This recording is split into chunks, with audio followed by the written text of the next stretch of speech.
हम ट्रांसपेरेंसी की बात करते हैं तो विपक्ष कहता है कि ईडी, सीबीआई, आईटी सारे के सारे इदारे जो हैं इलेक्शन कमीशन को भी जोड़ते हैं वो कि सारे इदारों पर बीजेपी हावी है और लेवल प्लेइंग फील्ड है ही नहीं। इसमें एक भी कानून मेरी सरकार ने नहीं बनाया, चाहे ईडी हो, सीबीआई हो, चाहे इलेक्शन कमीशन। नाच न जाने आंगन टेढ़ा, और इसलिए कभी ईवीएम का बहाना निकालेंगे, कभी मूलतः पराजय के लिए वो कुछ रीजनिंग अभी से सेट करने में लगे।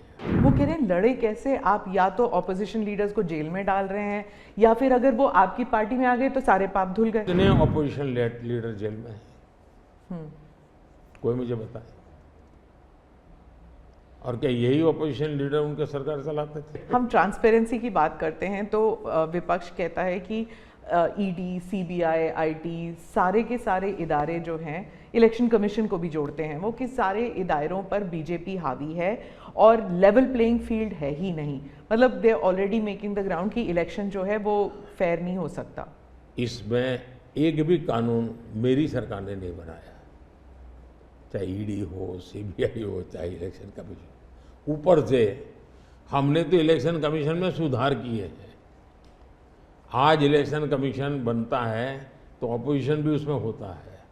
पहले तो प्रधानमंत्री एक फाइल पे साइन करके इलेक्शन कमीशन बना देता था, और जो उनके परिवार के साथ निकट जुड़े थे ऐसे ऐसे लोग इलेक्शन कमिश्नर बने थे। ऐसे लोग इलेक्शन कमिश्नर बने थे जो वहाँ से निकलने के बाद राज्यसभा के मेंबर बने, उनकी सरकार के मिनिस्टर बने। ऐसे इलेक्शन कमिश्नर बने थे जो कांग्रेस के बाद में कैंडिडेट बने, और इसलिए हम उस लेवल पे प्ले नहीं कर सकते। तो हमारा लेवल प्ले फील्ड हो ही नहीं सकता, हम ऐसे बन ही नहीं सकते। हम अच्छे रास्ते पर जाना चाहते हैं, हम उस रास्ते पर जाना नहीं चाहते। दूसरी बात है, आखिर ईडी, सीबीआई कैसे बनी? ईडी वगैरह का आप देखेंगे या इलेक्शन कमीशन का अपने एक कहावत है, नाच न जाने आंगन टेढ़ा, और इसलिए कभी ईवीएम का बहाना निकालेंगे, कभी मूलतः पराजय के लिए वो कुछ रीजनिंग अभी से सेट करने में लगे हैं ताकि पराजय उनके खाते में न चढ़ जाए।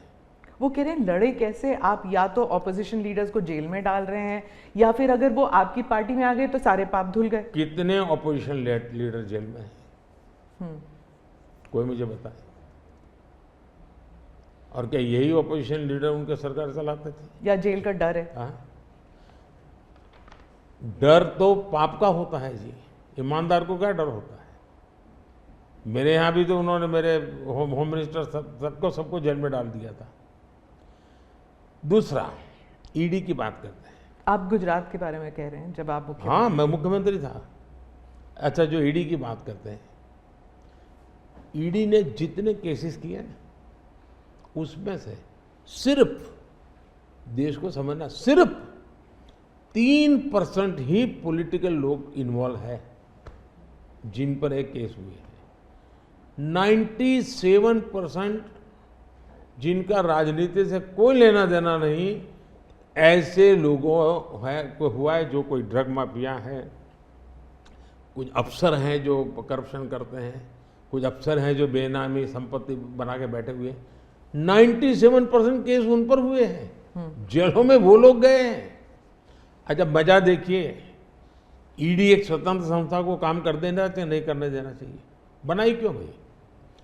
2014 से पहले ये संपत्ति अटैच करने का ईडी को अधिकार है। 2014 से पहले उन्होंने सिर्फ 5,000 करोड़ रुपए की संपत्ति अटैच की। कौन रोकता था ईडी को भाई? और किसके लाभ में कहता? मेरे कालखंड में गलत काम करने वालों की 1 लाख करोड़ रुपए की संपत्ति अटैच हुई है। क्या ये देश की जनता का पैसा नहीं है? दूसरा आंकड़ा तो आप और हैरान हो जाओगे। 2014 पहले इसी ईडी ने देश में से 34 लाख रुपए, 34 लाख रुपया कैश जब्त किया था। मतलब कि स्कूल बैग में आ जाए इतना पैसा। स्कूल बैग में आ जाए। पिछले 10 साल में हमने 2200 करोड़ रुपया कैश जब्त किया है, 2200 करोड़ रुपया कैश जब्त किया है। कहाँ 34 लाख, कहाँ 2200 करोड़, 34 लाख रुपया एक बैग में आ जाता है। 2200 करोड़ रुपया सिर्फ करना है तो वो हाथी का छोटा सा ट्रक आता है ना, 70 ट्रक लगेंगे तब जाकर इतना रुपया हमने ईडी ने हमारे यहाँ हमारे कालखंड में। इसका मतलब ये है कि ईडी सही काम कर रही है, कैश पकड़ा है भाई, लोग पकड़े नहीं, कैश भी पकड़ा है।